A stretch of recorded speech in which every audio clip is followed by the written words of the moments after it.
नमस्कार। मैं पवन कुमार यादव, प्रवक्ता रसायन विज्ञान, कक्षा 12 रसायन विज्ञान के अध्याय 13 एमीन के अध्ययन हेतु आप सबके बीच प्रस्तुत हूँ। एमीन के हम 2 व्याख्यानों में अध्ययन कर चुके हैं कि एमीन के सामान्य परिचय क्या है, उनकी संरचना कैसी होती है, एमीनों का वर्गीकरण कैसे किया जाता है, उन्हें कितने वर्गों में बांटा जा सकता है और एमीन के नामकरण का हम पिछले व्याख्यानों में अध्ययन कर चुके हैं। उसके बाद हमने एमीन के संबंध में एमीन के विरचन के विधियों को भी जाना कि एमीन कैसे बनाई जाती हैं, एमीन किन विधियों से बनाई जाती हैं। आज के इस व्याख्यान में हम एमीन के भौतिक एवं रासायनिक गुणों का अध्ययन करेंगे। आइए देखते हैं एमीनों के भौतिक गुण क्या है।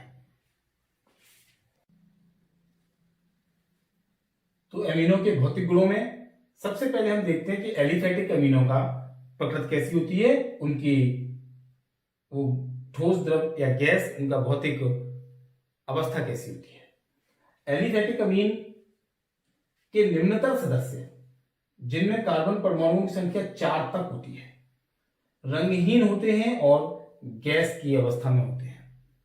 वहीं उच्च सदस्य जिनमें कार्बन परमाणुओं की संख्या 4 से अधिक होती है, C is more than 4 या C is greater than 4, carbon परमाणुओं की संख्या जिनमें कार्बन परमाणु 4 से ज्यादा होते हैं, वे रंगहीन होते हैं किंतु वाष्पशील द्रव होते हैं, जबकि 4 तक के या 4 से नीचे के गैसीय अवस्था में होते हैं।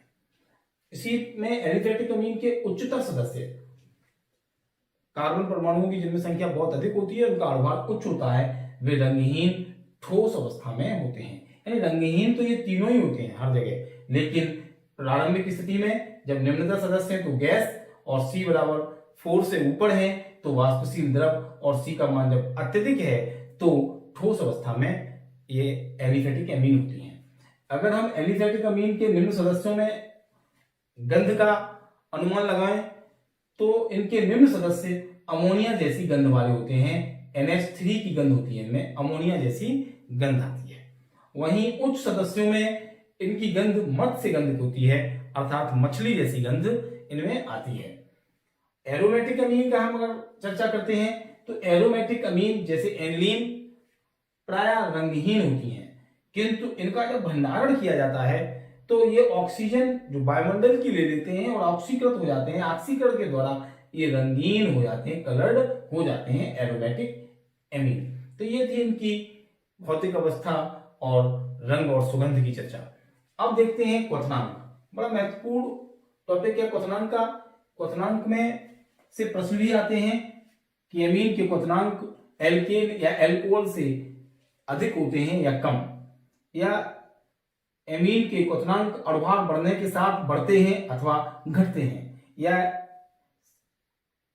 सीधी श्रृंखला वाले अमीनों के क्वथनांक अधिक होंगे या पार्श्व श्रृंखला वाले अमीनों के क्वथनांक अधिक होंगे। इन पर प्रश्न पूछे जाते हैं, इनकी चर्चा करते हैं। तब उससे पहले हम जान लेते हैं कि एमीन जो प्राथमिक एमीन होता है उसका फॉर्मूला होता है RNH2, या फॉर्मूला होता है जनरल फॉर्मूला RNH2। तो इस RNH2 को हम बॉन्डिंग फॉर्म में लिखें तो लिखेंगे RN, और इससे 2 H लगी हैं, एक H और दूसरी H। ये जो नाइट्रोजन है और ये जो हाइड्रोजन है, इसमें से जो NH बंध है, इस NH बंध में नाइट्रोजन पर डेल्टा माइनस और हाइड्रोजन पर डेल्टा प्लस आवेश आ जाता है। आंशिक ऋणावेश और आंशिक धनावेश इनमें होते हैं। इस कारण से ये नाइट्रोजन और हाइड्रोजन में जब ऋणावेश और धनावेश हैं तो एक एमीन दूसरे एमीन से हाइड्रोजन बंध बना लेती है। क्या बना लेती है? हाइड्रोजन बंध बना लेती है। इस हाइड्रोजन बंध की वजह से एमीन के कई अणु परस्पर संगुणित हो जाते हैं, एसोसिएट हो जाते हैं, उनमें संगुणन हो जाता है। आइए देखते हैं कि हाइड्रोजन बॉन्ड कहां बनते हैं।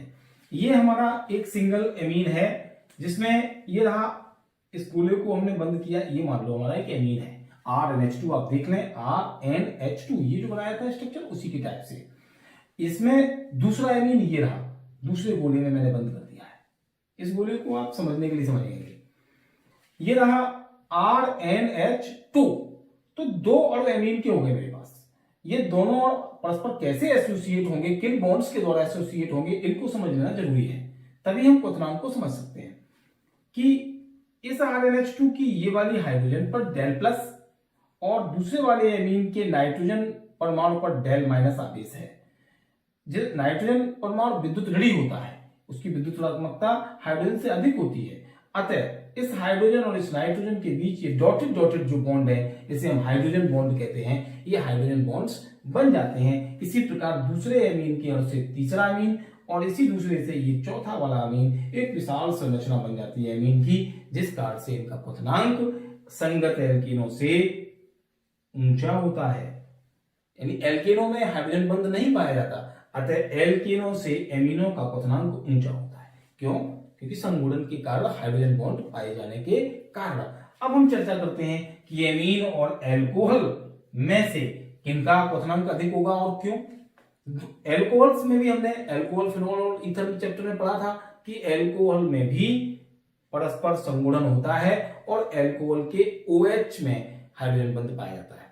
तो एल्कोहल का जो OH बंध है वो एमीन की अपेक्षा प्रबल होता है, एमीन की अपेक्षा प्रबल होता है, इसलिए एमीन से एल्कोहल का क्वथनांक अधिक होता है और एमीन का क्वथनांक एल्केन से अधिक होता है। तो ये हमारा एक चार्ट बन गया कि एल्केन से एमीन का ज्यादा है और एमीन से एल्कोहल का क्वथनांक अधिक होता है। अब बात करते हैं कि सेकेंड पॉइंट, ये तो हो गया भिन्न भिन्न यौगिकों से तुलना, एल्केन की एमीन से और एमीन की एल्कोहल से तुलना क्वथनांक के बारे में। ये हमारा है CH3NH2, C2H5NH2, C3H7 और C4H9H2। यहाँ एल्किल समूह का जो स्वरूप है वो बदल रहा है, अर्थात ये एल्किल समूह बड़ी होती जा रही है। यहाँ 1 कार्बन की थी, यहाँ 2 कार्बन की, यहाँ 3 कार्बन की, यहाँ 4 कार्बन की। जैसे जैसे एल्किल समूह का मान, एल्किल समूह बढ़ता है, बड़ा होता जाता है, तो क्वथनांक भी बढ़ता है।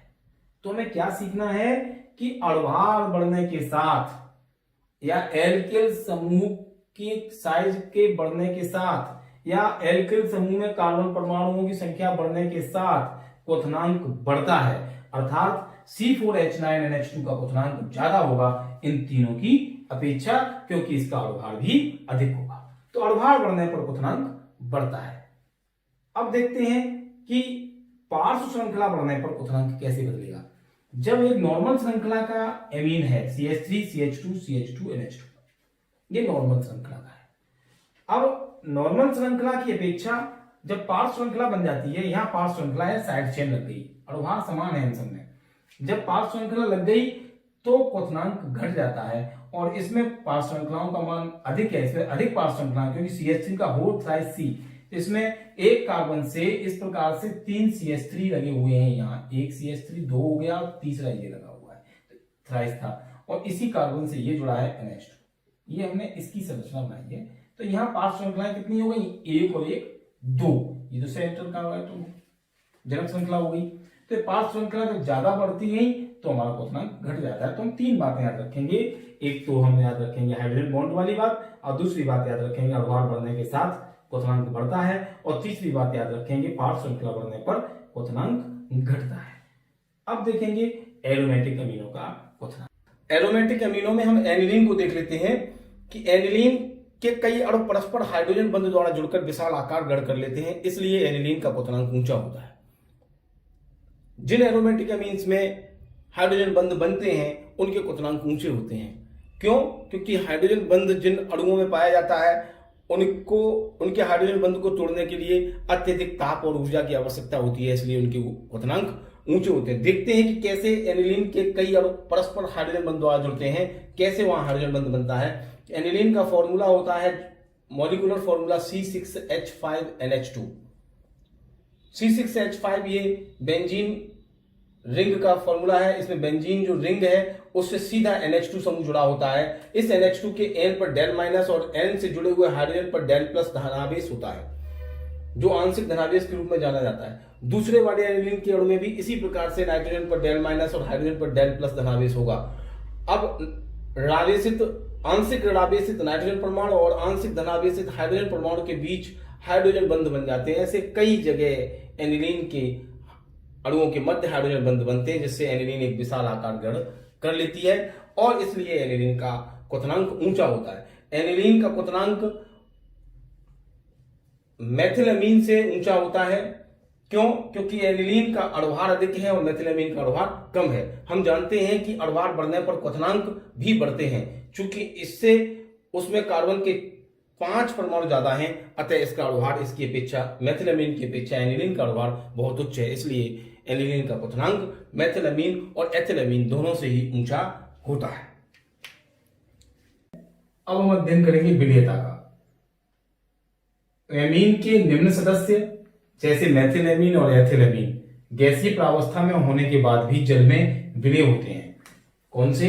CH3NH2 मेथिलअमीन और C2H5NH2 एथिलअमीन, ये जल में विलय होते हैं जबकि इनकी प्रावस्था गैसीय होती है। इनका 34% जलीय विलयन व्यापारिक रूप से उपलब्ध भी होता है, ये हमें ध्यान रखना है। अब इनके निम्न सदस्य और उनमें भी प्राथमिक एमीन के निम्न सदस्य आखिर जल में विलय क्यों होते हैं, इसे हम इस संरचना के द्वारा समझ सकते हैं। इस संरचना में यह दिखाया गया है कि प्राथमिक एमीन जिनका सामान्य सूत्र होता है CH3NH2 या CH3 क्या है R, तो ये प्राथमिक एमीन है, इसका सामान्य सूत्र होता है RNH2। अर्थात प्राथमिक एमीन में एल्किल समूह के साथ NH2 समूह जुड़ा होता है। NH2 समूह में नाइट्रोजन के साथ 2 हाइड्रोजन अटैच होते हैं। जैसे यहां देखें, ये R है और इसके साथ NH2 लगा है, NH2। दूसरा एमीन, प्राथमिक एमीन का समूह यह है, प्राथमिक एमीन यह है RNH2, इसमें ये R है।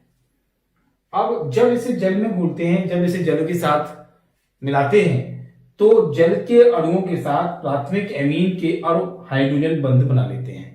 क्यों? क्योंकि प्राथमिक एमीन की नाइट्रोजन और हाइड्रोजन का जो बॉन्ड होता है NH बॉन्ड, ये ध्रुवीय होता है। कैसा होता है NH बॉन्ड? ये वाला ध्रुवीय होता है। क्यों? क्योंकि नाइट्रोजन के पास डेल माइनस और हाइड्रोजन के ऊपर डेल प्लस, अर्थात आंशिक ऋणावेश और आंशिक धनावेश होते हैं। इसी प्रकार इस वाले नाइट्रोजन पे डेल्टा माइनस और इस वाले हाइड्रोजन पर डेल्टा प्लस। इसी प्रकार इसमें अगर हम देखें तो इस पर डेल्टा माइनस और इस पर डेल्टा प्लस आवेश, इसमें डेल्टा माइनस और डेल्टा प्लस धनावेश होता है। जब यह जल के साथ मिलाया जाता है प्राथमिक एमीन के को, तो जल के अणुओं में हाइड्रोजन और ऑक्सीजन में ऑक्सीजन अधिक विद्युत ऋणात्मक होता है, अतः इसके ऊपर डेल्टा माइनस यानी आंशिक ऋणावेश और इसके ऊपर डेल्टा प्लस होता है। हाइड्रोजन बंध वह बंध है जिसमें जल की हाइड्रोजन परमाणु अथवा किसी दूसरे यौगिक के धन विद्युतीय हाइड्रोजन परमाणु और ऋण विद्युतीय ऑक्सीजन परमाणु के बीच एक बंध बन जाता है, जिसे हम हाइड्रोजन बॉन्ड कहते हैं। तो यहाँ H डेल्टा प्लस का है और ये नाइट्रोजन कौन सा है? डेल्टा माइनस का है। तो यहाँ एक बंध बन गया। ऑक्सीजन की तरह ही नाइट्रोजन भी विद्युतीय है, यद्यपि ऑक्सीजन से नाइट्रोजन कम विद्युतीय है, फिर भी नाइट्रोजन और हाइड्रोजन के बीच एक हाइड्रोजन बंध बन जाता है। यहाँ हमने देखा कि ये वाला जो RNH2 था उसकी हाइड्रोजन और जल की ऑक्सीजन के बीच हाइड्रोजन बंध बन गया है। एक ये हाइड्रोजन बंध, एक ये हाइड्रोजन बंध। उसी प्रकार जल के दूसरे वाले हाइड्रोजन परमाणु जिस पर डेल्टा प्लस है और यहाँ जल का दूसरा अणु है उसके ऑक्सीजन पर डेल्टा माइनस है, इन दोनों के बीच हाइड्रोजन बंध बन जाता है। इस प्रकार यहाँ एक संगुणन हो जाता है। संगुणन के कारण अर्थात जल के अणुओं के साथ संगुणन हो जाता है, जल के अणु और प्राथमिक एमीन के परस्पर एसोसिएट हो जाते हैं, तो ये प्राथमिक एमीन जल में विलय होती हैं। जैसे जैसे हम जानेंगे कि प्राथमिक एमीनों में भी एल्किल समूह जब बढ़ता है, R का आकार बढ़ता है, जैसे यहाँ देखें आप एक एक कार्बन की संख्या बढ़ा रहे हैं CH2 बढ़ा करके, तो एल्किल समूह के बढ़ जाने का कारण विलयता घटती है। इसका कारण बड़ा सरल है, पहले अध्याय में भी हम अध्ययन कर चुके हैं कि एल्किल समूह जल विरागी होता है, अर्थात वो अध्रुवीय होता है। ये एल्किल समूह जो गोले में बंद किया है, ये कैसा होता है? अध्रुवीय होता है। अतः ये जल के जो हाइड्रोजन N और H के बीच बन रहा है इसका विरोध करता है, अथवा हम ऐसे कहें इस NH की ध्रुवीय प्रकृति का ये विरोध करता है, जल में घुलने का ये विरोध करता है। इस कारण जब R का आकार बड़ा होता है तो विलयता घटती है। कैसी होती है? विलयता घटती है। कब? जब एल्किल समूह का आकार बढ़ता है। अब हम देखते हैं कि द्वितीयक और तृतीयक एमीन जल में क्यों नहीं मिले। हमने बात अब तक प्राथमिक एमीन की।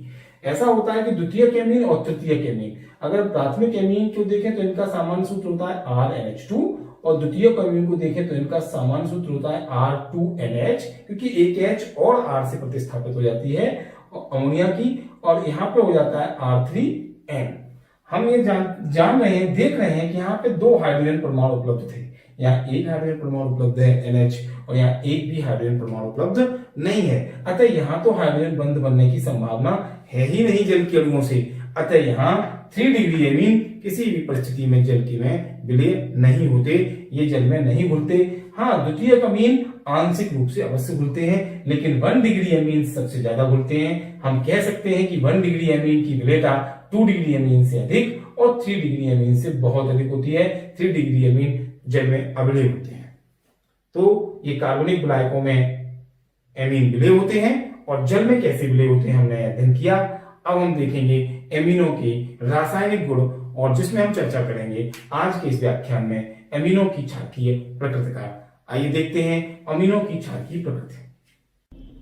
आइए अध्ययन करते हैं एमीनों के क्षारकीय गुणों का। एमीनों में क्षारकीय गुण पाया जाता है जैसा कि अमोनिया में पाया जाता है। तो एमीन चूंकि अमोनिया के व्युत्पन्न होते हैं, इसलिए हम पहले देख लेते हैं कि अमोनिया में क्षारकीय गुण क्यों होता है।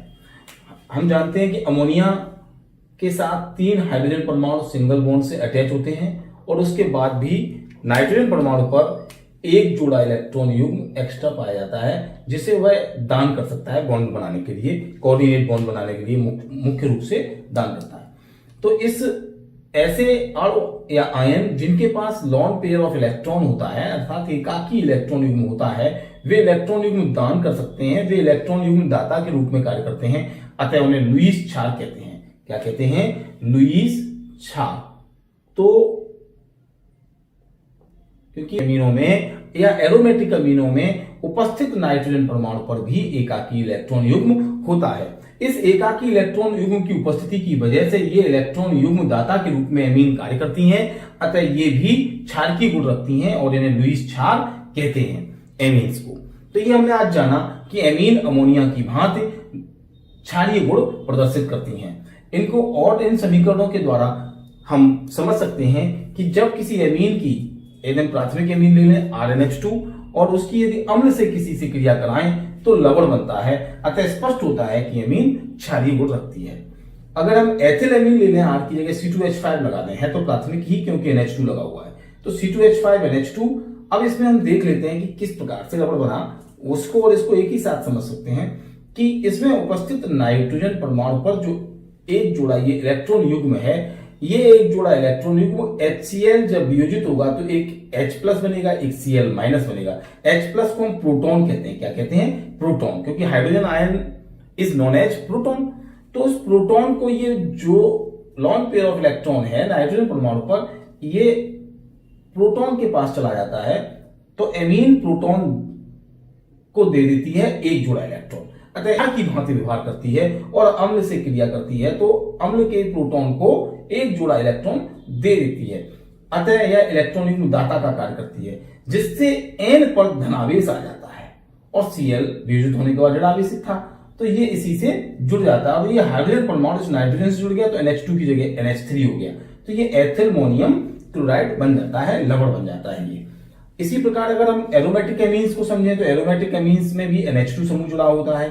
अगर सेकेंडरी होंगी तो NH समूह होगा, टर्सरी होंगी तो केवल N होगा। लेकिन इतना जरूर तय है कि नाइट्रोजन के पास एकाकी इलेक्ट्रॉन युग्म होगा।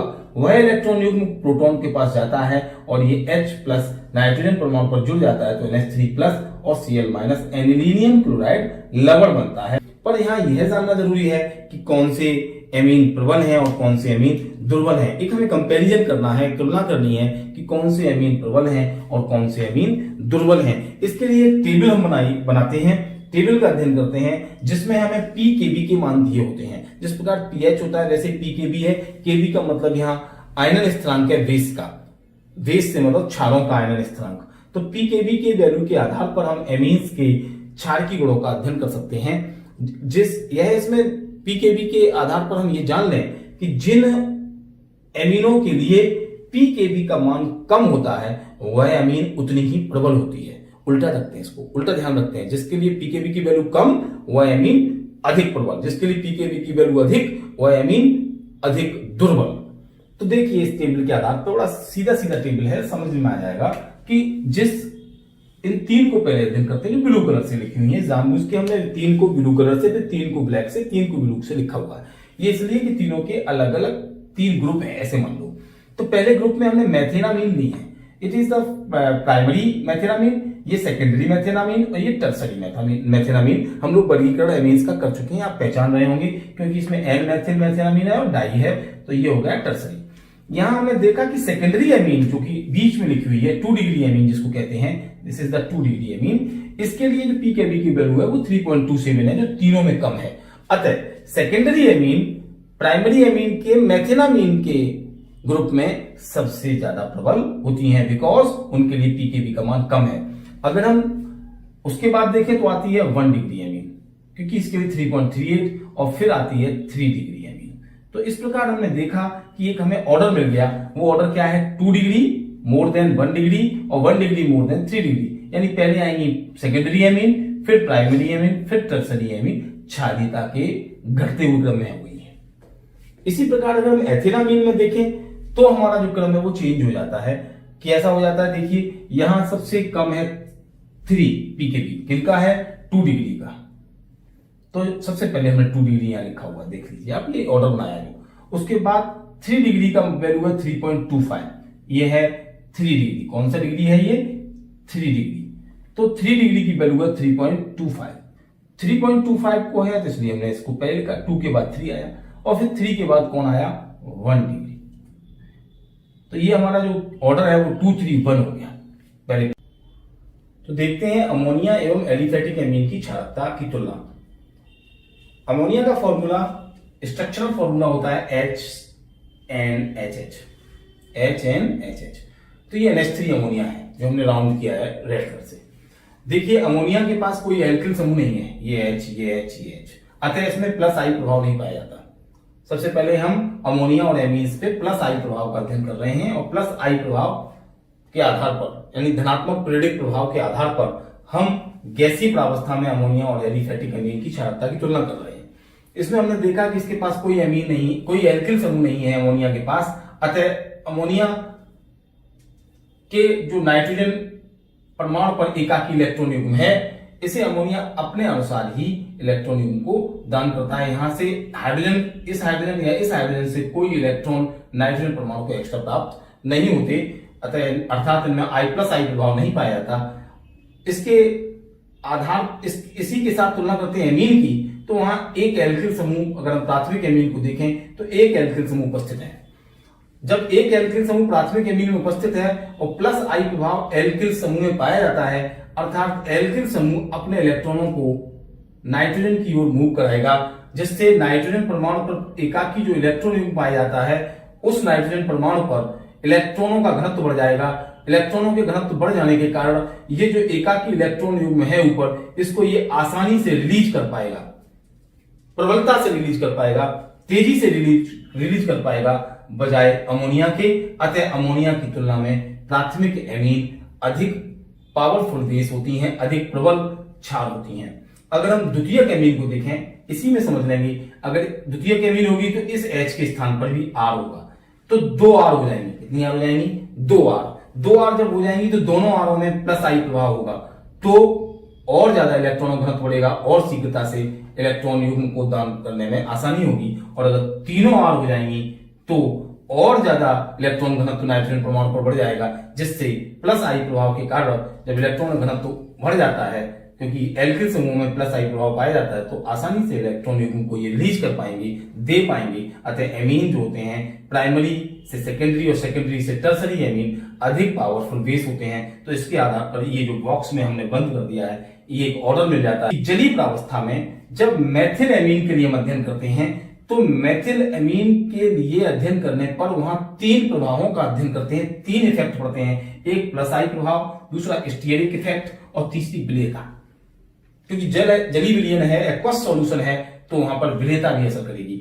देखिए क्या मतलब है, अगर हम प्लस आई प्रभाव का मेथिल एमीन के लिए अध्ययन करते हैं तो ये सेम रहता है जो हम ऊपर अध्ययन कर चुके हैं कि ऑर्डर 3 to 1, यानी टर्सरी एमीन, फिर सेकेंडरी एमीन, फिर प्राइमरी एमीन घटते हुए क्रम में होती हैं। सबसे पावरफुल बेस रहती है 3 डिग्री एमीन, जिसका यहां अध्ययन कर चुके हैं, सही वही बात है। स्टीयरिक प्रभाव का आशय है कि जब मेथिल एमीनों चाहे वो प्राथमिक हो, द्वितीयक हो अथवा तृतीयक एमीन हो, उनकी क्रिया अम्ल से कराते हैं तो अम्ल से उत्पन्न हाइड्रोजन आयन एमीनों के नाइट्रोजन परमाणु से जुड़ते हैं और जुड़ते समय वहां जो एल्किल समूह है वह अपना प्रभाव दिखाता है। किस प्रकार से? जब एक एल्किल समूह है, अगर प्राथमिक एमीन है 1 डिग्री एमीन, तो एक एल्किल समूह है, इस एल्किल के स्थान पर चूंकि मैथिल एमीन का हम अध्ययन कर रहे हैं तो हम लिख देते हैं CH3। तो ये फॉर्मूला बना CH3NH2। जब इस पर अम्ल से उत्पन्न, जब इसकी क्रिया अम्ल से कराते हैं तो अम्ल से उत्पन्न हाइड्रोजन आयन इस नाइट्रोजन परमाणु पर जाकर जुड़ता है, जिस पर एकाकी इलेक्ट्रॉन युग्म पाए जाते हैं, नॉन पेयर ऑफ इलेक्ट्रॉन पाया जाता है, उसको ग्रहण करता है तो ये H+ इससे जुड़ता है। एल्किल समूह जब अकेला है तो स्टीरिक प्रभाव कम देखने को मिलता है, अर्थात CH3 उतना विरोध इस H+ के जुड़ने का नहीं कर पाता जितना 2 CH3 करते हैं, क्योंकि द्वितीयक एमीन में 2 CH3 हैं, 2 एल्किल समूह हैं। जब यहां पर H+ आयन जब जुड़ता है तो 2 एल्किल समूहों की उपस्थिति के कारण यह भाग बड़ा हो जाता है, अर्थात इनका यह अधिक विरोध करते हैं H+ आयन के जुड़ने का। और जब 3 CH3 हो जाते हैं, अर्थात 3 एल्किल समूह हो जाते हैं, तो इस नाइट्रोजन परमाणु पर H+ के जुड़ने का अधिक विरोध करते हैं, जिससे इनकी क्षारकता जो है वो कैसी हो जाती है? घटती है। क्या बनाएंगे कि 1 डिग्री की क्षारकता अधिक होती है 2 डिग्री से, और 2 डिग्री की अधिक होती है 3 डिग्री से। ठीक, 3 डिग्री की कम क्यों होती है? क्योंकि उसमें एल्किल समूह की संख्या बढ़ जाती है जो H+ आयन के जुड़ने का विरोध करते हैं। अब देखते हैं विलेयता। विलेयता के संदर्भ में हम लोग पढ़ चुके हैं कि जब एमीनों को जल में विलय कराते हैं, जल में घुलते हैं, तो एमीन जल के साथ हाइड्रोजन बंध बना लेते हैं। एमीन जल के साथ हाइड्रोजन बंध बना लेते हैं। प्राथमिक एमीनों में अगर हम देखें तो एक R या एक मैथिल समूह होता है, द्वितीयक एमीन में 2 R अर्थात 2 मैथिल समूह, और तृतीयक एमीन में 3 R अर्थात 3 मैथिल समूह होते हैं। चूंकि एल्किल या मैथिल समूह जल विरागी होता है, अतः वह जल के जुड़ने का विरोध करता है और जल के साथ हाइड्रोजन बंध जो एमीन बनाते हैं उनका विरोध करता है। अतः यहाँ एक एल्किल समूह है तो विरोध कम होगा, यहाँ विरोध अधिक होगा, और यहाँ और अधिक विरोध होगा। अतः इनके क्षारीयता का क्रम भी उसी प्रकार से होगा जैसा स्टीरिक इफेक्ट का था, तो 1 डिग्री, फिर 2 डिग्री और फिर 3 डिग्री। इस प्रकार इन तीनों प्रभावों से, प्लस-I प्रभाव, स्टीरिक इफेक्ट और विलेयता, इन तीनों के संयुक्त प्रभाव का जब अध्ययन किया जाता है तब हम मैथिल अमीन के लिए जलीय प्रावस्था में क्षारीयता का घटता क्रम ज्ञात कर पाते हैं, प्राथमिक, द्वितीयक और तृतीयक अमीन के लिए। सेकेंडरी, उसके बाद प्राइमरी और उसके बाद टर्सरी। इसको संक्षेप में हम अगर बनाएं तो हमारा आएगा SPT। तो ये हम वर्ड याद रखें, सेकेंडरी, प्राइमरी और टर्सरी, SPT। तो हम मैथिल अमीन के लिए जलीय प्रावस्था में क्षारीयता का घटता हुआ क्रम जान लेंगे कि सबसे ज्यादा होती है सेकेंडरी की, फिर होती है प्राइमरी की और फिर होती है टर्सरी की। इसी प्रकार अगर एथिल अमीन के लिए हम देखते हैं तो वहां +I प्रभाव कार्य करता है, और +I प्रभाव के कारण द्वितीयक एमीन यानी 2 डिग्री एमीन की क्षारीयता सबसे अधिक, उसके बाद 3 डिग्री की और उसके बाद 1 डिग्री एमीन की होती है, क्योंकि एथिल समूह में मैथिल समूह की अपेक्षा +I प्रभाव अधिक होती का मतलब सबसे पहले सेकेंडरी, उसके बाद टर्सरी और उसके बाद आते हैं लास्ट में प्राइमरी। इसका मतलब हुआ STP। तो हम मैथिल अमीन के लिए ध्यान रखेंगे SPT और एथिल अमीन के लिए ध्यान रखेंगे STP। तो इस प्रकार हमने आज के इस अमीन के व्याख्यान 3 में एमीनों के भौतिक गुणों और एमीनों के क्षारकीय गुणों का अध्ययन किया। एमीनों के भौतिक गुणों के आधार पर और एमीनों के क्षारकीय गुणों के आधार पर कुछ गृह कार्य आपको दिया जा रहा है, इसे आप अपनी उत्तर पुस्तिका पर करेंगे। पहला प्रश्न है कि निम्नलिखित को क्षारीय प्रबलता के घटते क्रम में लिखिए। इनका अभी अध्ययन किया है C6H5NH2, C2H5NH2, C2H5 का होल ट्वाइस NH2 और अमोनिया। दूसरा प्रश्न है एमीन में जल की विलेयता के घटते क्रम में निम्नलिखित को लिखिए। 1 डिग्री एमीन, 2 डिग्री एमीन और 3 डिग्री एमीन। ये तीनों ही प्रश्न बड़े आसानी से आप करेंगे। आज के इस व्याख्यान में इनको समझाया गया है। हमें आशा है कि आज का यह व्याख्यान, जिसमें अमीनों के भौतिक गुण और रासायनिक गुण में अमीनों की क्षारकीय प्रकृति का अध्ययन हम लोगों ने किया, आपके समझ में अच्छे से आया होगा। तीक्षा ऐप की सहायता से आप और इसका अध्ययन करें, अपने स्वलिखित नोट्स बनाएं, गृह कार्य को करें और इस व्याख्यान में आप अभ्यस्त हों, अमीनों को आप सीखें। इसी आशा के साथ आप सभी लोगों को उज्जवल भविष्य की शुभकामनाएं। धन्यवाद।